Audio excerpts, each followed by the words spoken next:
আধুনিক যুদ্ধক্ষেত্রে ড্রোন প্রযুক্তির গুরুত্ব দিনে দিনে বৃদ্ধি পাচ্ছে এবং তুরস্ক এই ড্রোন শিল্পে প্রতিনিয়ত উন্নতি করছে। আনকার 3 হল সম্প্রতি তুরস্কের প্রতিরক্ষা শিল্পের এক নতুন আবিষ্কার, যার মাধ্যমে প্রকাশ পেয়েছে তুরস্কের অত্যাধুনিক প্রযুক্তি, শক্তিশালী অস্ত্র বহন করার সক্ষমতা এবং বহুমুখী operational capability. Turkish aerospace industries, যাকে সংক্ষেপে TAI বলে, তারা এই অত্যাধুনিক মানববিহীন যুদ্ধবিমান তৈরি করেছে। এর অপর নাম UCAV।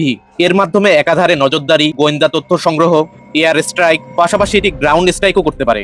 আঙ্কার 3 উল্লেখযোগ্য বিষয়গুলোর মধ্যে সর্বপ্রথম যে জিনিসটি আসবে সেটি হলো অস্ত্রসহ এটির প্রথম পরীক্ষামূলক ফ্লাইট, যা তুরস্কের প্রতিরক্ষা সক্ষমতাকে নতুন উচ্চতায় নিয়ে গিয়েছে।